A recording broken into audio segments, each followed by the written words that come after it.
Tuhan firman-Mu ajaib, kekal meski gunung menghilang. Tiada huruf yang gagal, tak terpatahkan sia-sia. Hidup seperti-Mu ya Allah, lebih dari emas. Aku bersaksi kitab-Mu, kitab yang suci. Terdengarkan firman-Mu, hibur hati yang luka. Terangilah langkahku kemanapun ku pergi. Biarkanlah firman-Mu berkuasa atasku. Ubahkanku, bebaskanku, ku mau menyenangkan-Mu. Tuhan firman-Mu ajaib, kami ubah dan bebaskan aku.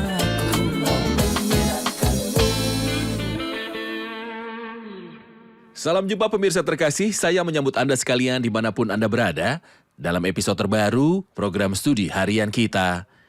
Semua kitab suci, kita masih mempelajari surat kepada jemaat di Roma, surat pertama yang ada dalam perjanjian baru. Dalam studi ini kita telah sampai di pasal 1 dan hari ini bila Tuhan berkenan, kita akan mempelajari ayat 14-20. Jadi siapkan Alkitab Anda dan buatlah catatan dan siapkanlah pertanyaan-pertanyaan untuk dikirimkan kepada kami. Untuk memulai, izinkan saya untuk menyambut tamu kehormatan di studio, hamba Tuhan Yosef Riyad. Selamat datang Saudara Yosef. Terima kasih Saudara Riyad. Sebuah kehormatan. Tuhan berkati Juga Anda. para hadirin yang telah bergabung di studio, selamat datang. Saudara Yosef, dalam ayat 14-20, Rasul Paulus berkata, "Aku berhutang baik kepada orang Yunani maupun kepada orang bukan Yunani, baik kepada orang terpelajar, maupun kepada orang tidak terpelajar. Itulah sebabnya aku ingin memberitakan Injil kepada kamu juga yang diam di Roma. Sebab aku mempunyai keyakinan yang kokoh dalam Injil, karena Injil adalah kekuatan Allah yang menyelamatkan setiap orang yang percaya. Pertama-tama orang Yahudi, tetapi juga orang Yunani. Sebab di dalamnya nyata kebenaran Allah yang bertolak dari iman dan memimpin kepada iman, seperti ada tertulis orang benar akan hidup oleh karena iman. Sebab murka Allah nyata dari sorga atas segala kefasikan dan kelaliman manusia yang menindas kebenaran dengan kelaliman. Karena apa yang dapat mereka ketahui tentang Allah? Nyata bagi mereka, sebab Allah telah menyatakannya kepada mereka. Sebab apa yang tidak tampak daripadanya, yaitu kekuatannya yang kekal dan keilahiannya dapat nampak kepada pikiran dari karyanya sejak dunia diciptakan, sehingga mereka tidak dapat berdalih." Ayat 14 berbunyi, "Aku berhutang kepada orang Yunani maupun kepada orang bukan Yunani, baik kepada orang terpelajar maupun tidak terpelajar." Hutang macam apakah yang membuat Paulus berhutang budi pada kategori-kategori umat manusia ini? Itu bukan hutang yang sesungguhnya atau secara materi, melainkan hutang kasih.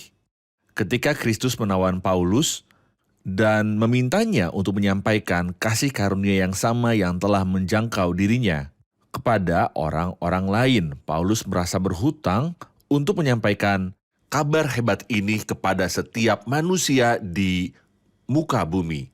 Karena itu, ia memandang dirinya seorang yang berhutang kepada semua manusia, orang Yunani, orang bukan Yunani, orang terpelajar, dan orang tidak terpelajar, karena Allah tidak menawarkan Injil hanya kepada satu kelompok, melainkan kepada semua manusia di bumi. Jadi, ia tidak berhutang materi kepada mereka, melainkan diperintahkan untuk menyampaikan pesan Tuhan kepada mereka. Ya, benar. Pada zaman Kristus, dunia dibagi menjadi dua jenis manusia, non-Yahudi dan Yahudi. Namun di sini, kita membaca jenis-jenis lainnya dalam lingkup orang-orang non-Yahudi terpelajar, tidak terpelajar, orang Yunani dan bukan Yunani.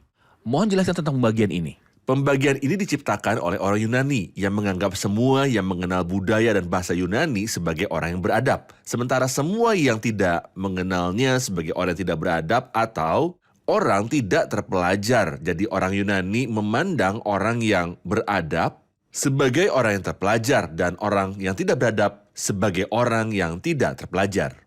Terlepas dari bagaimana orang digolong-golongkan, Paulus merasa berhutang untuk menjangkau semua manusia, entah beradab ataupun tidak.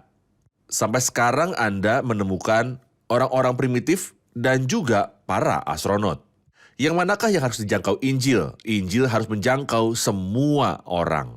Kita harus menyampaikan kabar baik ini kepada semua orang yang dapat kita jangkau. Jika orang Yunani menganggap peradaban Yunani sebagai tolak ukur hikmat, dan tidak berhikmat berdasarkan berada di dalam atau di luar lingkup ini, bagaimana kita mengukur hikmat dan tidak berhikmat ini? Alkitab memberitahukan kepada kita permulaan hikmat adalah takut akan Tuhan dan mengenal Yang Maha Kudus adalah pengertian. Janganlah orang bijaksana bermegah karena kebijaksanaannya, tetapi siapa yang bermegah, baiklah bermegah karena yang berikut, bahwa ia memahami dan mengenal aku. Tuhan menganggap bahwa hikmat sejati terletak pada mengenal Tuhan yang kudus. Jika Anda memiliki ilmu-ilmu alam semesta dan Anda belum diperdamaikan dengan Tuhan, Anda berada dalam bahaya. Seseorang yang bijak pernah berkata bahwa menjangkau Allah lebih penting daripada dapat mencapai bulan. Menjangkau Allah tidak membutuhkan sebuah pesawat luar angkasa karena Tuhan sendiri telah menjangkau saya dan mengetuk pintu hati saya. Lebih baik saya menjadi seseorang yang bijak dan terbuka bagi Dia jika saya menjangkau bulan dan memperoleh semua kekayaan, tapi tidak diperdamaikan dengan Allah, maka apa gunanya seorang memperoleh seluruh dunia tapi kehilangan nyawanya? Jadi menerima Tuhan sebagai juru selamat adalah tolak ukur dari hikmat dan tidak berhikmat. Benar sekali. Ayat 16 berbunyi, sebab aku mempunyai keyakinan yang kokoh dalam Injil, karena Injil adalah kekuatan Allah yang menyelamatkan setiap orang yang percaya. Pertama orang-orang Yahudi tetapi juga orang Yunani. Saya ingin Anda mengomentari ayat ini karena ini adalah kunci untuk surat kepada jemaat di Roma. Kita perhatikan di sini 4 pemikiran berurutan yang terkait erat. Yang pertama, sebab aku mempunyai keyakinan yang kokoh dalam Injil. Yang kedua, karena Injil ada kekuatan Allah yang menyelamatkan. Yang ketiga, sebab di dalamnya nyata kebenaran Allah. Yang keempat, sebab murka Allah nyata dari surga. Paulus siap untuk memberitakan Injil di Roma berdasarkan 4 pemikiran. Paulus, mengapa engkau siap untuk memberitakan Injil di Roma? Sebab aku mempunyai keyakinan yang kokoh dalam Injil. Mengapa engkau punya keyakinan yang kokoh dalam Injil Kristus? Karena Injil adalah kekuatan Allah yang menyelamatkan. Mengapa Injil adalah kekuatan Allah yang menyelamatkan, Paulus? Sebab di dalamnya nyata kebenaran Allah yang bertolak dari iman dan memimpin kepada iman. Mengapa kebenaran dinyatakan? Sebab murka Allah nyata dari surga atas segala kefasikan dan kelaliman manusia. Jadi Anda melihat suatu kebenaran yang dibangun di atas kebenaran yang lain. Bagaimana Anda memahami fakta bahwa kuasa Allah atas keselamatan berada di dalam Injil bagi setiap orang percaya? Dalam bahasa Yunani, kuasa adalah dinamis yang adalah asal kata dinamit dan dinamo. Dinamit menghancurkan batu, juga dinamo menerangi dan mulai gerakan. Injil adalah dinamit dan dinamo. Jika hati Anda berbatu-batu, Injil Kristuslah yang akan melembutkannya. Jika hatimu gelap dan juga sedih, Tuhan dapat mengubah, menerangi, dan juga mencerahkan hidupmu. Injil Kristus telah mengubah begitu banyak kehidupan menjadi yang terbaik. Bayangkan orang-orang yang membenci dan membuang Alkitab. Perhatikan betapa rendahnya etika mereka telah merosot. Lihatlah orang-orang yang menerima Kristus dan menghormati firman Tuhan dan perhatikan etika moral dan juga perilaku mereka. Seorang ayah yang berbudi luhur, ibu dan anak-anak yang berbudi luhur. Dengan demikian, Injil meningkatkan masyarakat.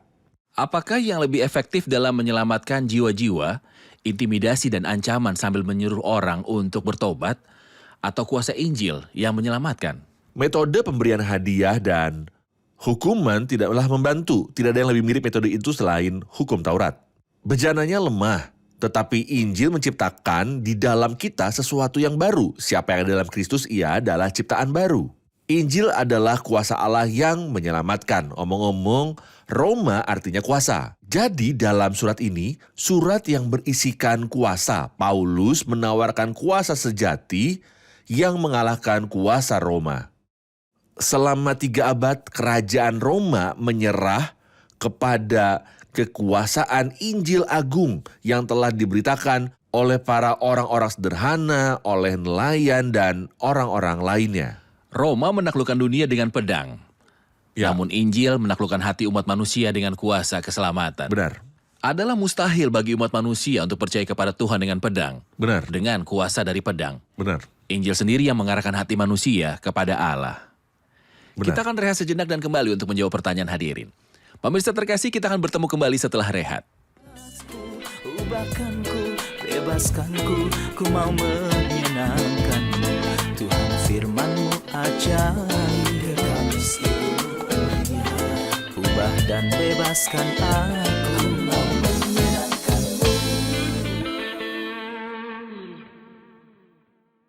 Kami telah kembali pemirsa terkasih untuk menjawab pertanyaan dari hadirin di studio. Silakan pertanyaannya. Saya mau bertanya, Rasul Paulus berkata bahwa Injil pertama-tama adalah untuk orang Yahudi lalu untuk orang Yunani. Beberapa orang melihat perpecahan dalam pernyataan ini. Apakah perpecahan ini benar-benar dimaksudkan oleh Rasul Paulus? Karena semua orang membutuhkan Injil, mengapa Paulus memulai dengan orang Yahudi lalu orang Yunani? Ini bukanlah salah satunya ayat seperti ini. Kita akan menemukan pernyataan ini diulang paling sedikit 2 kali dalam pasal 2. Ketika Paulus berbicara tentang penghakiman. Ia berkata dalam ayat 9, penderitaan dan kesesakan akan menimpa setiap orang yang hidup yang berbuat jahat. Pertama-tama orang Yahudi dan juga orang Yunani. Dan dalam ayat 10, tetapi kemuliaan, kehormatan, dan sejahtera akan diperoleh semua orang yang berbuat baik. Pertama-tama orang Yahudi dan juga orang Yunani. Allah tidak pilih kasih, ia minta hal yang sama dari orang Yahudi dan juga orang Yunani. Ia akan minta pertanggungjawaban dari orang Yahudi terlebih dahulu, kemudian pada orang Yunani. Karena orang Yahudi terlepas dari semua orang memiliki hak istimewa dengan pengetahuan akan Allah dan hukumnya, karena itu mereka adalah yang pertama ditanya dan diminta pertanggungjawabannya. Ini tidak berarti bahwa sisanya tidak akan dimintai pertanggungjawaban. Tidak ada pilih kasih. Mereka yang sebelumnya telah memiliki pengetahuan akan Tuhan akan diminta untuk memberikan pertanggungjawaban terlebih dahulu. Orang Yahudi akan memberikan pertanggungjawaban terlebih dahulu, baik dalam kesusahan, rasa sakit, dan penghakiman, serta dalam berkat. Tuhan tidak pilih kasih dan Injil ditawarkan kepada semua manusia. Namun firman Allah pertama-tama diperkenalkan kepada orang Yahudi sehingga mereka memiliki pengetahuan yang lebih awal. Ayat 17 berbunyi, sebab di dalamnya nyata kebenaran Allah yang bertolak dari iman dan memimpin kepada iman, seperti ada tertulis orang benar akan hidup oleh iman. Di manakah kita dapat temukan kutipan ini dalam kitab-kitab Perjanjian Lama? Orang benar akan hidup oleh karena iman, dan apakah arti dari ayat tersebut? Ayat ini ada dalam nubuat Habakuk yang adalah salah satu nabi kecil. Nubuatan ini berisikan sebanyak 3 pasal. Ayat ini ada dalam Habakuk pasal 2 ayat yang keempat, itu dikutip 3 kali karena relevansinya. Pertama dalam Roma pasal 1, dan pasal 2 dalam Galatia 3, dan yang ketiga dalam Ibrani pasal yang ke-10. Beberapa orang berkata bahwa setiap dari ketiga rujukan ini menekankan salah satu dari 3 kata dalam ayat itu, yaitu benar, iman, dan hidup. Kitab Roma menekankan kata benar karena temanya adalah kebenaran. Galatia menekankan kata iman karena memperbandingkan iman dengan perbuatan-perbuatan karena hukum Taurat dalam pasal 3. Ibrani menekankan kata hidup karena menunjukkan bahwa bukan hanya awalnya oleh iman, tetapi hidupmu berlanjut oleh iman. Sama seperti orang-orang percaya sebagai saksi yang bagaikan awan besar, semua hidup mereka memperlihatkan iman. Ayat 17 menyatakan bahwa dalam Injil, nyata kebenaran Allah yang bertolak dari iman dan memimpin kepada iman. Apa yang dimaksud dengan bertolak dari iman dan memimpin kepada iman? Ya, itu sulit dan membutuhkan penjelasan. Kata iman digunakan 2 kali dengan sebuah arti berbeda setiap kali. Untuk menjelaskan ada iman yang diperbandingkan dengan perbuatan-perbuatan, dan iman lainnya diperbandingkan dengan penglihatan. Kedua arti ini ada dalam ayat ini, kebenaran Allah yang bertolak dari iman dan memimpin kepada iman bukan dengan perbuatan-perbuatan. Anda tidak berusaha untuk memperoleh kebenaran, sebaliknya Anda cukup percaya. Dalam pasal 4 kita menemukan, tetapi kalau ada orang yang tidak bekerja namun percaya kepada Dia yang membenarkan orang durhaka, imannya diperhitungkan menjadi kebenaran. Jadi kebenaran adalah untuk iman dan tidak dinyatakan kepada penglihatan. Jika saya benar, sementara orang di sebelah saya tidak, perbedaan antara kami tidak dapat dilihat dengan kasat mata, sampai suatu hari ketika Kristus datang untuk mengambil miliknya dan meninggalkan orang-orang jahat, anak-anak gadis yang bodoh. Sekarang perbedaan ini hanya dapat dilihat oleh iman, bukan dilihat dengan mata. Jadi penyebutan pertama kata iman adalah kebalikan dari perbuatan-perbuatan yang artinya bahwa kebenaran Allah diperoleh bukan dengan perbuatan-perbuatan, melainkan dengan iman.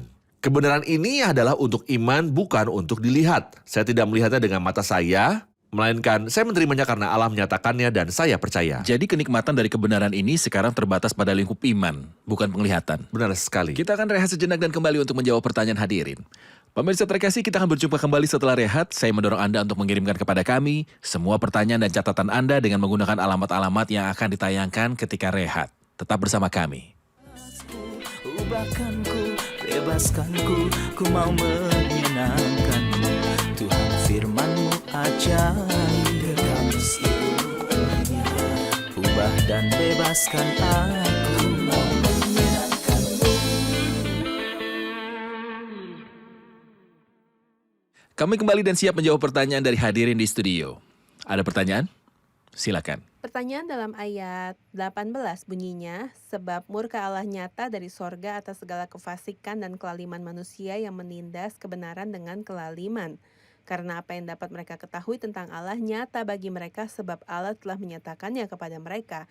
Sebab apa yang tidak tampak daripadanya yaitu kekuatan yang kekal dan keilahiannya dapat nampak kepada pikiran dari karyanya sejak dunia diciptakan sehingga mereka tidak dapat berdalih. Apa yang dimaksud dengan murka Allah dan terhadap siapakah itu diungkapkan? Apakah yang dimaksud dengan murka Allah? Itu adalah kata yang sulit. Dan kepada siapa Allah akan mengungkapkan murkanya dan mengapa? Ada satu ayat dalam Mazmur 7. Allah adalah hakim yang adil dan Allah yang murka setiap saat. Apakah Anda pikir bahwa Allah dalam keadilannya acuh tidak acuh dan Ia mengabaikan keadilannya di dunia? Tentu saja tidak. Tuhan sangat marah karena kejahatan manusia. Kejahatan manusia menyebabkan murka Allah. Dalam Habakuk pasal 1 ayat 13, Anda melihat kecemaran sementara Allah itu kudus. Itulah sebabnya Habakuk berkata, matamu terlalu suci untuk melihat kejahatan. Ketika Allah melihat kejahatan dalam dunia, apakah Anda pikir Ia menyetujuinya? Tidak, Ia sedang menahan murkanya dengan kesabaran untuk memberikan kesempatan kepada manusia untuk dapat bertobat. Murka Allah disingkapkan tetapi belum dideklarasikan. Dalam Roma 2, waktunya akan tiba bagi murka Allah yang benar untuk dinyatakan. Sekarang kita tahu tentang murka Allah yang dinyatakan dari Alkitab ketika kita membaca bahwa semua ketidaktaatan akan menerima penghakiman yang adil. Setiap orang yang hidup dalam dosa harus tahu bahwa Allah itu adalah Allah yang adil dan kudus. Dan bahwa setelah bersabar, Ia akan mendatangkan murkanya ke atas setiap orang yang fasik dan tidak benar. Alkitab berkata tentang orang fasik dan tidak benar, karena apa yang dapat mereka ketahui tentang Allah, nyata bagi mereka. Sebab apa yang tidak nampak daripadanya, yaitu kekuatannya yang kekal dan keilahiannya, dapat nampak kepada pikiran dari karyanya sejak dunia diciptakan, sehingga mereka tidak dapat berdalih. Ayat-ayat ini berhubungan dengan sebuah pertanyaan lama dan berulang, karena banyak orang belum menerima Injil. Bagaimana mereka akan dihakimi di hadapan Allah? Apakah mereka akan menerima pewahyuan? Ayat-ayat ini menunjukkan tidak hanya kepada mereka yang Anda ajak bicara, tetapi juga kepada kelompok besar ateis lainnya yang menyuarakan keyakinan ateisme mereka. Dan membuat klaim seperti itu, saya tidak yakin dan saya tidak membutuhkan Alkitab karena itu tidak masuk akal dan saya tidak membutuhkan Tuhan. Inilah jawaban bagi mereka yang tidak terpapar Injil serta mereka yang menolak setelah disingkapkan. Ayatnya berbunyi apa yang bisa diketahui tentang Allah dinyatakan dalam mereka. Saya menggarisbawahi pernyataan di dalam mereka. Bukan hanya dinyatakan kepada mereka tetapi dinyatakan dalam mereka. Ada sebuah suara batiniah yang berkata bahwa Allah itu ada. Ada cerita tentang Helen Keller yang menjadi buta, tuli, bisu, dan benar-benar terputus terhadap komunikasi. Setelah melakukan banyak upaya keras untuk membangun hubungan dengan Helen, perawat Helen berhasil dan ingin memberitahunya tentang Tuhan. Tanggapan Helen luar biasa. Dan dia berkata, ini pertama kalinya mengetahui namanya adalah Tuhan meskipun saya selalu mengetahui akan keberadaannya. Bagaimana dia tahu keberadaannya saat benar-benar terputus terhadap komunikasi Di dalam dari mereka. dunia luar? Allah menyatakannya di dalam mereka. Pengetahuan akan Allah dinyatakan di dalam mereka. Pengetahuan akan Allah ada di dalam mereka yang menyatakan ateisme atau menyembunyikannya. Seperti kotak-kotak hitam atau sebuah alat perekam data dalam pesawat terbang yang akan menyatakannya pada hari penghakiman bahwa mereka tahu akan keberadaan Allah tetapi tidak suka mempertahankan Allah dalam pengetahuan mereka. Mungkinkah setiap manusia yang belum diberitakan tentang Injil bisa berdiri di hadapan Allah dengan alasan ini, aku tidak menerima pewahyuan darimu? Mereka tidak dapat berdalih dinyatakan 2 kali. 1 kali di pasal 1 dan yang lainnya di dalam pasal 2. Mengapa? Karena bahkan jika Injil tidak menjangkau mereka, sebuah suara dari Allah akan beritahu mereka. Bila Anda gagal dalam sekolah menengahmu, Anda tidak akan minta untuk mendapatkan gelar profesor. Anda tidak akan lulus PhD karena Anda gagal di sekolah menengah Anda, karena tidak ada kemungkinan Anda akan lulus. Suara Allah dinyatakan dalam ciptaan. Langit menceritakan kemuliaan Allah dan cakrawala memberitakan pekerjaan tangannya. Anda belum tentu menerima Injil yang lengkap, tetapi bagaimana dengan suara hati yang menyatakan Allah kepada Anda sebagai pencipta? Dan bahwa ia membenci dosa seperti yang dinyatakan pada akhir Roma pasal 1. Jadi menerima pewahyuan pertama menuntun pada menerima Benar. pewahyuan yang kedua. Benar, jika Anda menerima pewahyuan pertama, Allah, jika boleh saya katakan, berkomitmen untuk mengirimkan kepadamu pewahyuan kedua dan yang ketiga sampai ia yang memulai pekerjaan yang baik di antara kamu akan meneruskannya sampai pada akhirnya pada hari Kristus Yesus. Ayat 17 menyatakan bahwa kebenaran Allah dinyatakan di dalam Injil. Ya. Dan ayat 18 menyatakan bahwa murka Allah dinyatakan dari surga. Apa yang Anda lihat dalam 2 pernyataan ini? Oke. Allah sekarang menawarkan kebenaran. Mengapa? Karena ada murka. Tuhan tidak ingin melaksanakan murka karena itu adalah perbuatan yang asing bagi dia. Karena ia tidak menghendaki ada yang binasa. Maka ia menyediakan kebenarannya bagi kita. Apa yang maksud dengan kebenaran Allah? Allah menawarkan kebenaran cuma-cuma yang tidak kita usahakan. Sebagai sebuah pemberian. Jika kita menolaknya, maka murka Allah nyata dari surga atas segala kefasikan dan kelaliman manusia. Baik, kita akan rangkum episode ini bersama hadirin di studio. Berhutang apakah Paulus kepada orang-orang Yunani, orang-orang bukan Yunani, orang-orang tak terpelajar, dan orang-orang terpelajar? Ini bukan hutang secara materi, ini adalah hutang kasih.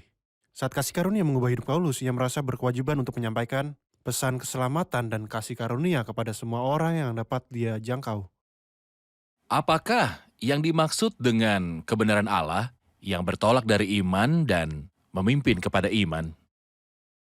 Penyebutan pertama kata iman adalah kebalikan dari kata perbuatan-perbuatan, artinya bahwa saya menerima kebenaran Allah oleh iman, bukan oleh perbuatan-perbuatan. Penyebutan kedua adalah kebalikan dari penglihatan, artinya saya mempercayainya tanpa perlu melihat. Penyebutan kata iman adalah kebalikan dari perbuatan-perbuatan, penyebutan kedua adalah kebalikan dari kata penglihatan. Berapakah nilai mereka? Sangat baik, syukur pada Tuhan. Nilai sempurna? Baik sekali. Terima kasih, Tuhan memberkati. Terima kasih Saudara Yosef, Tuhan Tuhan memberkati. memberkatimu. Kita akan lanjutkan diskusi di episode selanjutnya. Pemirsa terkasih, kebenaran Allah disingkapkan dan iman menerimanya. Kebenaran diterima oleh iman.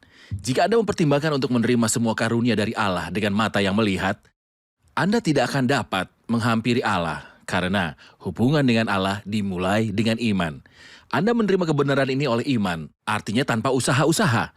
Dan kepada iman, artinya Anda berinteraksi dengan Allah berdasarkan iman, bukan berdasarkan penglihatan. Jika Anda menolak kebenaran yang disingkapkan ini, Anda akan menuai murka. Alkitab berkata, jikalau engkau bijak, kebijakanmu itu bagimu sendiri. Jikalau engkau mencemooh, engkau sendirilah yang akan menanggungnya. Iman yang ditawarkan akan mencabut Anda dari kejahatan, ketidaktahuan, dan mencabut Anda dari kebinasaan. Dan memindahkan Anda kepada kemerdekaan, berkat, dan juga keselamatan. Jika Anda menolak kebenaran yang disingkapkan ini, Anda akan menuai murka. Hari murka Allah itu sangat mengerikan.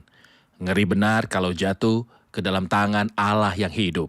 Sangat menakutkan untuk berdiri di hadapan Allah dan memberi pertanggungjawaban kepadanya pada hari itu tanpa pendamaian yang Kristus lakukan. Terimalah Kristus sekarang, Anda akan menikmati pengampunan darinya. Anda akan mendengar frasa terbaik, dosamu sudah diampuni. Anda akan dipindahkan dari belenggu kejahatan kepada kemerdekaan. Pemirsa terkasih, sampai jumpa di episode selanjutnya. Tuhan menyertai.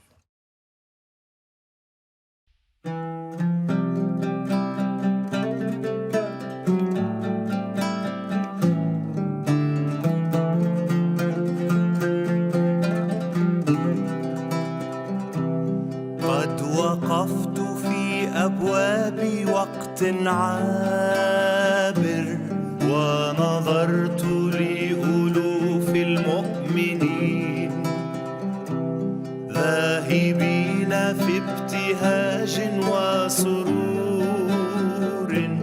ليكونوا مع جيوش الغالبين في تعبد طويل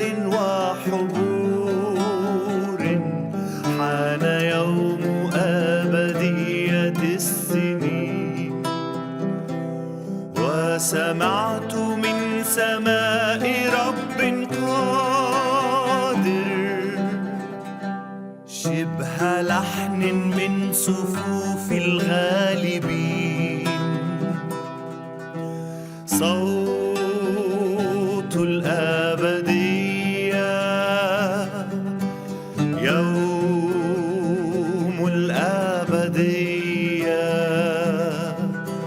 طول الأبدية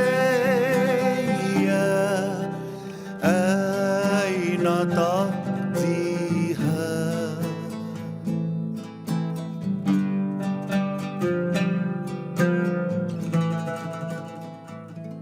في سكون وهدوء قد سمعت وقع أصوات لأقدام السنين وافتكرت في مصير الآثمين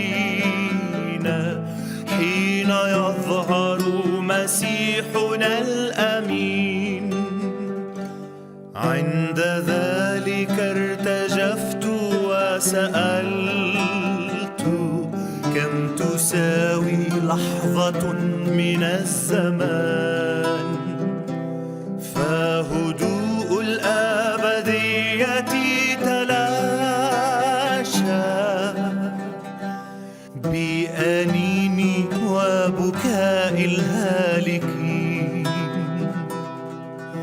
صوت الأبدية يوم الأبدية طول الأبدية أين تقضيها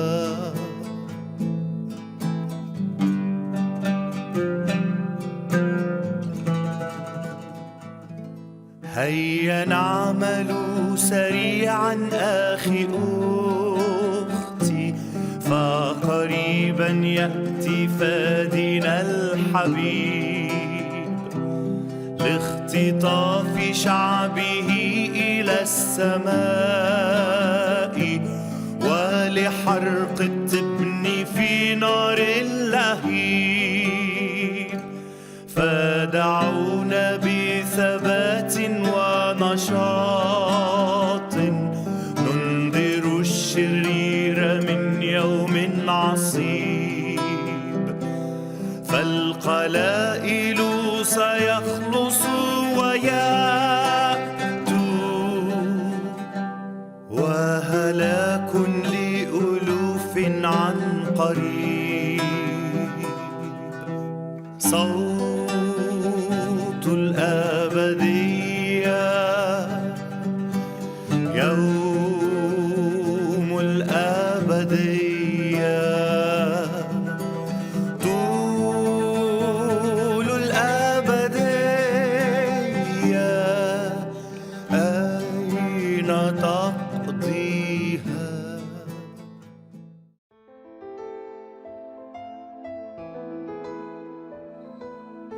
Tuhan firman-Mu ajaib kekal meski gunung menghilang. Tiada huruf yang gagal tak terpatahkan siasat. Hidup seperti-Mu ya Allah lebih dari emas. Aku bersaksi kitab-Mu, kitab yang suci. Mendengarkan firman-Mu, hibur hati yang duka. Terangilah langkahku kemanapun ku pergi. Biarkanlah firman-Mu berkuasa atasku. Ubahkanku, bebaskanku, ku mau menyenangkan-Mu. Tuhan firman-Mu ajaib, ubah dan bebaskan aku.